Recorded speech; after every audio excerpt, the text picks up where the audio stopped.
ክቡር ምክትል ጠቅላይ ሚኒስትር ተመስገን ጥሩነህ፣ ክቡር አፈ ጉባኤ አገኘው ተሻገር፣ የክልላችን ርዕሰ መስተዳድር ክቡር አቶ አረጋ ከበደ፣ እጅግ የተወደዳችሁ ለእምነታችሁ በእውነት የቆማችሁ የሃይማኖት አባቶች፣ የሀገር ሽማግሌዎች፣ የሐይቅ ከባቢ ነዋሪዎች፣ ክቡር ዶክተር በለጠ የወሎ ብቸኛው ተወካይ ነኝ ብለው ስለሚያስቡ እሳቸውን እዚህ አድሬስ ማድረግ ፈልጌ ነው።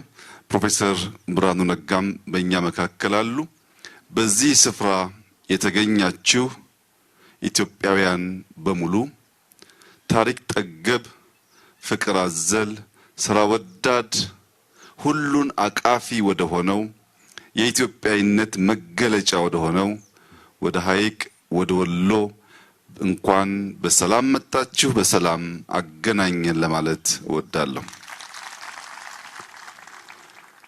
ከምስጋና ለመጀመር ክቡር ምክትል ጠቅላይ ሚኒስትር ተመስገን ጥሩነህ እንደ ምክትል ጠቅላይ ሚኒስትር ሳይሆን የሐይቅን ፕሮጀክት እንዲያስተባብሩ ሲመደቡ ከያዙት ታላቅ ኃላፊነት ጎን ለጎን ለወሎ ሕዝብ ለሐይቅ ሁነኛ ሐውልት ጥለው ለማለፍ ላደረጉት ብርቱ ጥረትና ለሰጡት አመራር ከፍ ያለ ምስጋና ማቅረብ እፈልጋለሁ። እንዲሁም ወጣቱ ኢንጂነር ንጋት በጎርጎራ ያሳየውን ብቃት እዚህ በሐይቅ መድገም በመቻሉ አንድ ምርጥ ፕሮጀክት ቢመራ ሙያተኛ ማፍራት በመቻላችን ለነበረው ጥረት ላስገኘው ውጤት ለስራው ጥራት ንጋትንም እንዲሁ ማመስገን እፈልጋለሁ።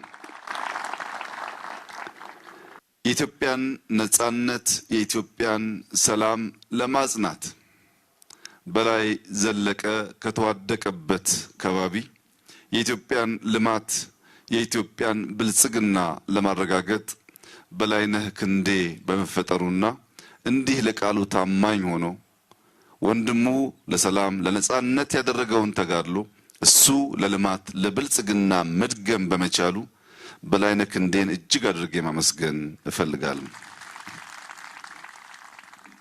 ገበታ ለትውልድ የሚጣል አሻራ ነው። የሐይቅ ሪዞርት ዛሬ ላለነው ለኛ ምንም አይደለም። ነገ ሐይቅ ስትለወጥ ትውልድ ሲነሳ ብልጽግናን ሲጎናጸፍ ይህንን ሐውልት እንደ መነሻ ነጥብ ያስታውሰዋል። ገበታ ለትውልድ የተባለበትና የተመረጡ ስፍራዎችን አስተውላችሁ መታዘብ ከቻላችሁ ጎርጎራ በጣና ሐይቅ ባሉ ገዳማት ታሪክ ጠገብ አብያተ ክርስቲያናት፣ ገዳማት፣ መጻሕፍት ያሉበት ከባቢ ነው። ያንን ከባቢ ገልጦ ለማሳየት ጎርጎራ ጠቃሚ ነበር። ሐይቅ በከባቢ ያላችሁ ሰዎች ብታቁም ራቅ ካለ ከባቢ ያሉ ኢትዮጵያውያን የማይገነዘቡት አስደማሚ ታሪክ በግልጽ የሚታይበት ከባቢ ነው። ነገር ግን ያን ታሪክ ለመግለጥ የሚያስችል መሰረተ ልማት እንዲህ ያለው ልማት ያስፈልግ ነበር። በጣም ከሚገርመኝ የሐይቅ ከባቢ ታሪክ አንዱ በ10ኛው ክፍለ ዘመን አርመኖች በገጠማቸው ውጊያ ሀገር ለቀው ተሰደው ወደ ኢትዮጵያ ሲመጡ ያረፉት በሐይቅ ነበር። የመኖች በሀገራቸው መኖር ሲሳናቸው መጥተው ያረፉት እዚህ ሐይቅ ከባቢ ነበር። የአውሮፓ አሳሾች በ16ኛው ክፍለ ዘመን ሲያስሱ ከመጡበት ከጻፉለት ከባቢ አንዱ ሐይቅ ነበር። ኢትዮጵያ ውስጥ ከሰሜን፣ ከምስራቅ፣ ከደቡብ ከሁሉም አቅጣጫ ፍቅርና ሰላም ፍለጋ ኢትዮጵያውያን መጥተው የጸኑበት የኖሩበት ከባቢ ነው። ከሁሉ በላይ የሚደንቀው ግን ክርስትናና እስልምና ተከባብረው ብቻ ሳይሆን ተዋህደው ተዋርሰው ተስማምተው በፍቅር መኖር የቻሉበት ከባቢ ነው። በብዙ መልኩ ተዝቆ የማያልቅ ታሪክ፣ ተዝቆ የማያልቅ ትምህርት የሚገኝበት ይህ ከባቢ ይህን እሴት ከየት ተጎናጸፈው፣ ከየትስ ተማረው ብለን ታሪክ ስናገላብጥ የሐይቅ እስጢፋኖስ ገዳም የዚህ ሁሉ ምስጢር ሆኖ እናገኘዋለን። የሐይቅ እስጢፋኖስ ገዳም ያሉት ሶስት ዋና ዋና ዓላማዎችና መሻቶች ላለፉት 800 ዓመታት ኢትዮጵያን ስንመራ ኢትዮጵያን ስናጸና የነበሩ ህዝቦች በሙሉ የዚህን ገዳም አስተምሮ በውል ተገንዝበው ሰርተውበት ቢሆን ኖሮ ዛሬ ኢትዮጵያ የት እንደምትሆን ሁላችሁም መገመት ትችላላችሁ። የሐይቅ እስጢፋኖስ ገዳም ሶስት ልዩ ዓላማዎች አሉት። አንደኛው ስራ ነው። ስራ የሚል ገዳም፣ ከስራ ውጭ መለወጥ አይቻልም የሚል ገዳም ነው። ይህን ደግሞ በመናገር ብቻ ሳይሆን ወደ ቅጥር ግቢያቸው ሲገባ በእርሻ ባሳዩት ውጤት ገዳሙ ስራን የሚያስተምር ብቻ ሳይሆን ስራን የሚሰራ ማህበረሰብ ያለበት እንደሆነ ማሳያ ይሆናል። ሁለተኛው እጅግ አስደማሚው የገዳሙ ዓላማ ትምህርት ነው፣ ዕውቀት ነው። ኢትዮጵያ ውስጥ በነበሩ ግጭቶች፣ ወረራዎች ወርቁን እንካችሁ መጽሐፍቶቻችን ግን አትንኩ ብለው ማጽናት በመቻላቸው በአፍሪካ ውስጥ ጥቂት ሀገራት የራሳቸው ሆሄያት ፊደላት የፈጠሩ ቢሆንም አሁን ባለው ሞደርን ዓለም ውስጥ በአፍሪካ በድፍን አፍሪካ የራሱ ፊደል ያለው ብቸኛው ሀገር ኢትዮጵያ ነው። ይሄ በዋዛ ፈዛዛ የተሳካ ጉዳይ ሳይሆን እንደ ሐይቅ እስጢፋኖስ ገዳም ያሉ ዕውቀትን የሚሹ ዕውቀትን የሚያጸኑ ዕውቀትን ለትውልድ የሚያሸጋግሩ የቆረጡ ሰዎች በመኖራቸው ምክንያት ነው ትምህርት፣ ዕውቀት፣ መጽሐፍት ማገላበጥ ከስራ ቀጥሎ አንዱ መርህ መሆን አለበት በሚል የዚህ ገዳም አባቶች ለራሳቸው የኖሩት ብዙዎችን ያስተማሩት የነሱም ተማሪዎች በብዙ ከባቢ ለኢትዮጵያ መምህራን ሆነው እንዲያገለግሉ ያስቻሉበት ምስጢር ነው። ሶስተኛው ጾም ነው። ጾም ለስጋም ለመንፈስም እጅግ አስፈላጊ ነገር ነው። በመጾም በመማር እና በመስራት መላ የኢትዮጵያ ህዝቦች የሚመሳሰል አቋም ከያዙ የሚጾም ሰው ስጋውን መግዛት ስጋውን በጥርሱ መንከስ ስለሚችል ከክፉ ነገር የተጠበቀ ይሆናል። የሚሰራ ሰው ለክፉ ነገር ጊዜ ስለሌለው ከሚሰራው ፍሬ የተነሳ ውጤት እያየ የሚሄድ ስለሆነ ከክፉ ነገር ይጠበቃል። መጽሐፍት የሚያገላብጥ የሚያነብ ለዕውቀት የተጋ የተከፈተ አእምሮ ያለው ሰው ከልማትና ከትጋት ውጪ ለክፋት የተሰናዳ ስለማይሆን በሰላምና በፍቅር ለመኖር ብቻ ሳይሆን የሀገርን ታሪክ ለማጽናት በእጅጉ የሚያስፈልጉ ዋና ዋና ዓላማዎች በሐይቅ እስጢፋኖስ ገዳም ይገኛሉ። ይህንን ታሪክ 800 ዓመት የቆየ ገዳም እንደዚህ ያለውን ታላላቅ ዓላማ የያዘ ገዳም እንዴት አድርገን ነው እኛ ከበሻሻ መተን ማየት የምንችለው? እንደዚህ ያለው ሐይቅ እንደዚህ ያለው ሎጅ ካልተሰራ በቀር ይህ ታሪክ በሁሉም ጫፍ የሚታወቅ በሁሉም ጫፍ ትምህርት የሚወሰድበት እንዲሆን ከታሪኩ ባሻገር ታሪክ ገላጭ ስራዎች ያስፈልጋሉ። እነዚያ ታሪክ ገላጭ ስራዎች አንዱ ይህ ሎጅ ነው። በእርግጠኝነት የምነግራችሁ ከየትኛውም ጫፍ ጊዜውን ገንዘቡን ሰውቶ ሐይቅ የመጣ ሰው ቢያንስ ታሪክ ሳይማር ፍቅር ሳይጎነጭ ደስታና ሰላምን ሳይከናነብ ወደ መጣበት አይመለስም። እኛ ትናንትና ማታ በዚህ ከባቢ በእግር ስንንቀሳቀስ ያስተዋልነው ነገር ታሪክ ብቻ የሰው ፍቅር ብቻ ሳይሆን አየሩ በራሱ ሰላም ያለው የማይጠገም መሆኑን ነው። የዚህ ጸጋ ባለቤት ስላደረጋችሁ ፈጣሪን እያመሰገንኩ እናንተም እንኳን ደስ ያላችሁ ልላችሁ እወዳለሁ። ይሄ ብቻ አይደለም። የከባቢ ወሎ የአራቱ ዜማዎች ቅኝት መገኛ ነው። የአራት ዜማዎች ቅኝት መገኛ በዋዛ ፈዛዛ መሆን አይቻልም። ቅድም በግርድፉ እንዳነሳሁት የብዙ ሰዎች መገኛ፣ የብዙ ታሪኮች፣ የብዙ ባህሎች፣ የብዙ ቋንቋዎች፣ የብዙ ዘዬዎች የመቀበል የማስተናገድ ልምምድ ባይኖራችሁ ኖሮ አራቱ ዜማዎች እንዲሁ በዋዛ እዚህ ከባቢ ተፈጥረው ለዘመናት የዘለቁ አሁን ደግሞ ይበልጥ እያበቡ እያደጉ እየሰፉ መሄድ ባልቻሉ ነበር። ያ የሆነበት ዋናው ምስጢር በአቃፊነት ከሌሎች ለመማር ሌሎችን ለማስተማር ባለ ዝግጁነት የተፈጠረ ብቃትና ፈጠራ ይመስለኛል። ወለየዎች በብዙ ነገር ይወደዳሉ፣ በብዙ ነገር ይደነቃሉ፣ ሰላም ይወዳሉ። ሰላም አንግቦ የመጣን ማቀፍ ይችላሉ። ይህ ፍቅራቸውና ሰላም ወዳድነታቸው አካባቢያቸውን ማልማት መቀየር እንዲችል ተጨማሪ ስራ ያስፈልጋል። ትናንት በነበረኝ ቆይታ ያየሁት ነገር በዚህ ቅጥር ግቢ ውስጥ የተሰራው የግሪን ሌጋሲ የአረንጓዴ አሻራ ልማት ስራ በተለይም በፓፓያ፣ ማንጎ፣ አቮካዶ፣ ቡና፣ ሎሚ የመሳሰሉ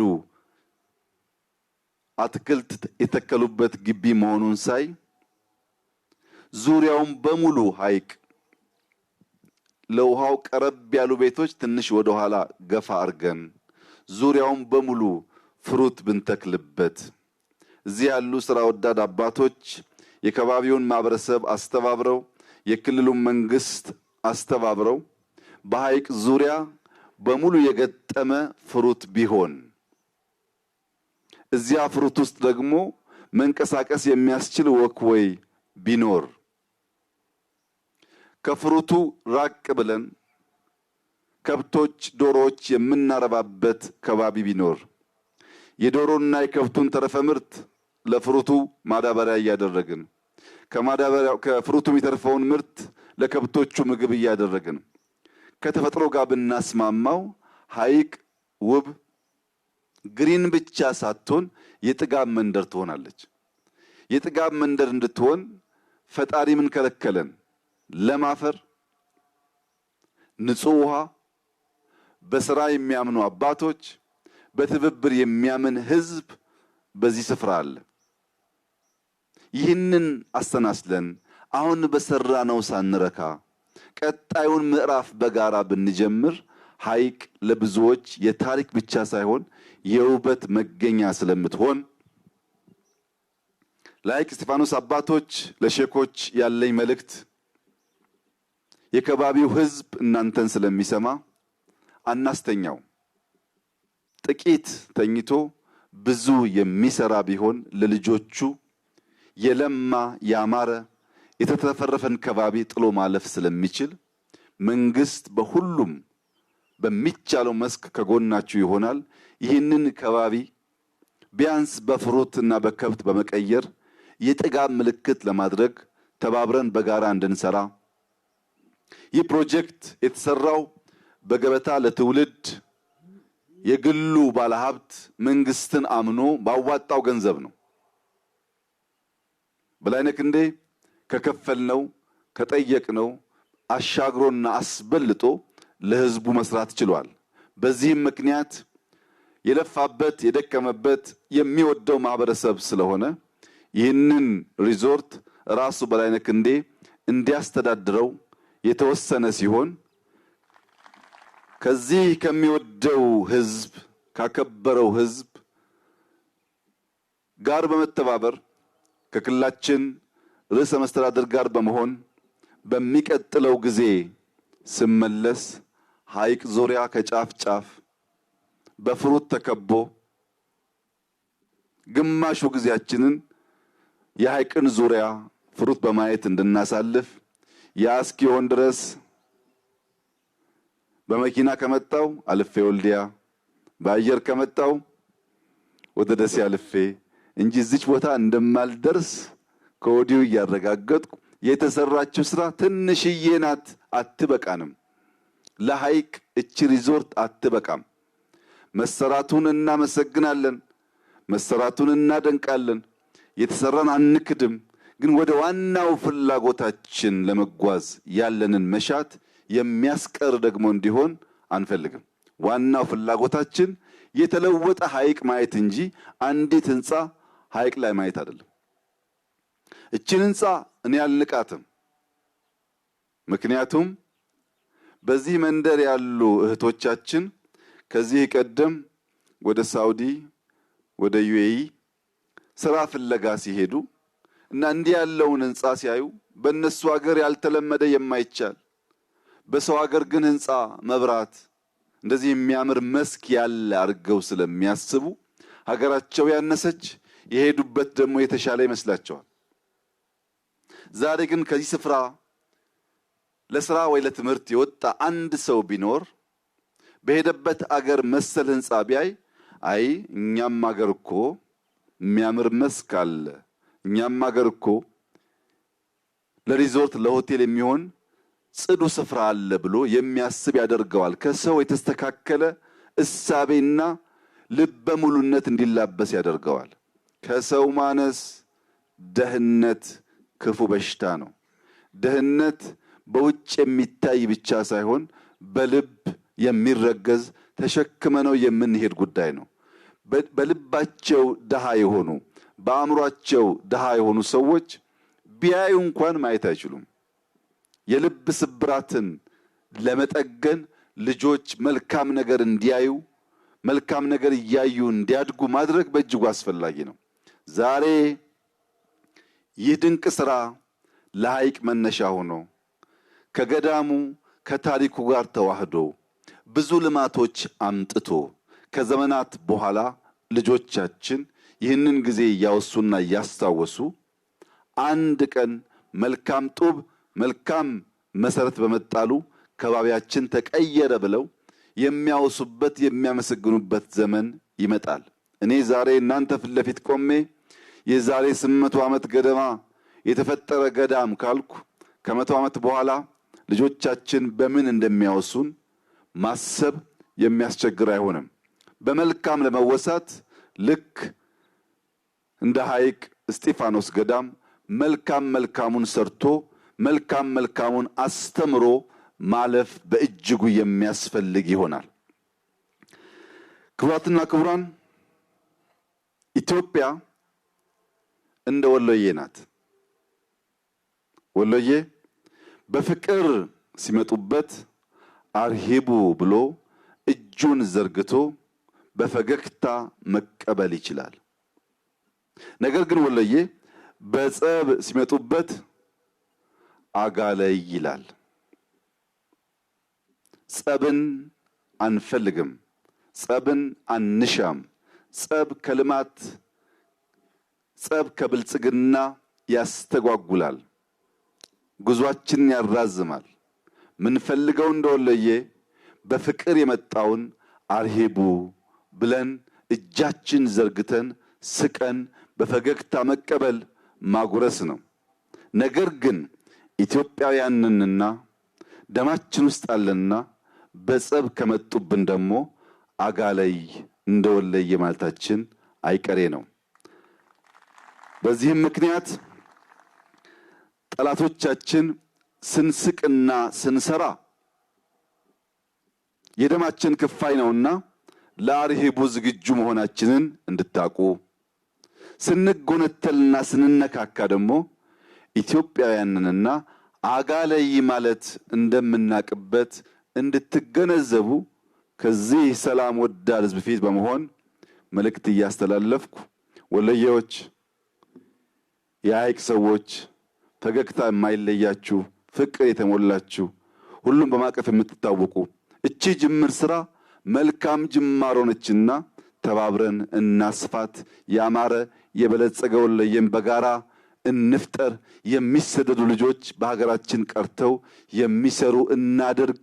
የኢትዮጵያን ብልጽግና እውን ለማድረግ የምንተጋ የምንለፋ የምንጓዝበት መንገድ አንጥረን ለይተን የምናቅ ለዚያም የምንተጋ እንድንሆን አደራ እያልኳችሁ በነበረኝ ቆይታ ላሳያችሁኝ ፍቅርና አክብሮት እጅግ አድርጌ እያመሰገንኩ ፈጣሪ ኢትዮጵያና ሕዝቦቿን ይባርክ። ጊዜያችሁ የሰመረ ይሁን። ተከናወኑ። እጅግ አድርጌ አመሰግናለሁ።